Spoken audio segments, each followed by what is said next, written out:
Gaming Division. Hey everybody, I'm Cameron. Welcome to Gaming Division. So let's get our game on with Castle Crashers. This is a little smash 'em up that I've spent a couple weeks of an affair with a little while back, and it's just such a good thing I figured I'd share it with you. Before I go any further, I do have to give credit to Team Hypercube, Christina Horner, Joe, and Justin. They kind of inspired me in with this, and it was so fun watching them. I think I'm going to link to them down here somewhere, and go watch them. They had a good time with it. Synopsis on this one is that the kingdom's under attack. The king gets his magic crystal of power stolen from him. In addition, the baddies drag off 4 princesses that you have to search out and save. My love for this game is the mindless entertainment of it all. I was kind of stressed out and really looking for something where I could just turn my brain off and play, and this is perfect. I'm normally not a fan of smash 'em ups. In fact, I find them quite annoying. But Castle Crashers adds a good bit of humor, mix it with some rather good battle mechanics, and I think it's a good time for all to have. My hate it is a little weird battle mechanic thing that I think you could fix by this being a third-person adventure, but then you lose the later aspect and be able to guide people through levels. When you stand slightly behind an enemy, you can't swing at them, but when you're slightly in front, you can, which gives the advantage to whoever's in front, and who cares? It's a minor thing, you get past it, but it's there, it's notable, and it bothers me. So on to the categories. Aesthetics. It's not super AAA graphics, but it's really well done indie graphics, and it's not good per se, but it's super cute, and it's definitely memorable.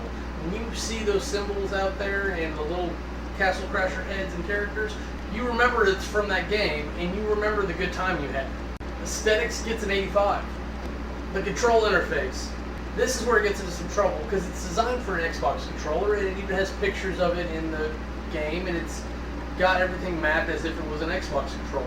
If you don't own a gaming controller and you're playing this on a PC like my friends were, then it can be a little bit more difficult. The keystrokes do not always seem so natural, and it's very difficult to explain to someone else to hit your Y button when they don't know what is mapped. And so, as a disclaimer, you at least have to go in and remap your keys for using the keyboard and mouse.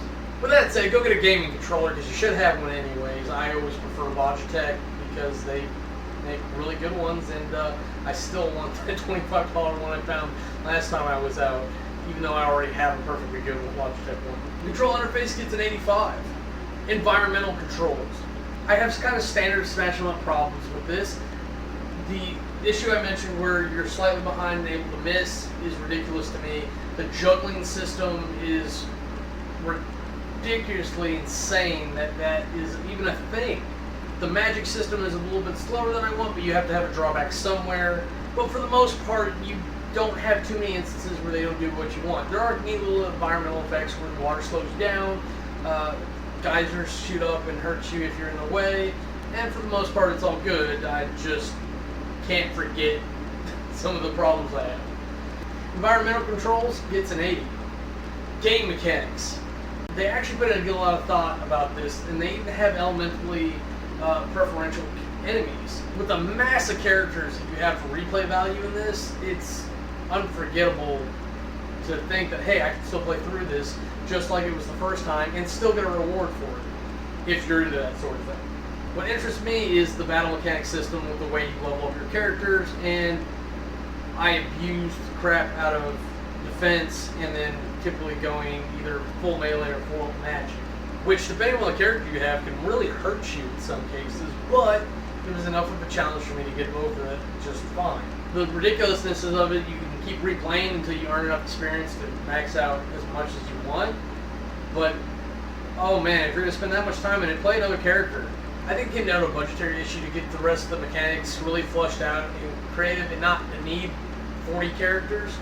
And I would have liked to see a healing character. That really would have been neat. I've been told that's the king, but I haven't looked into that. I think the rest of my problems are just that it's a smash 'em up, and I don't want to think that hard when I'm playing that game. Game mechanics gets an 80. Storyline. They actually put a good effort into the storyline, I think. There's no real talking, but they're bad guys that they create. They tell a lot of stuff just through their character example of how they look and how they act, and you can obviously tell what's going on.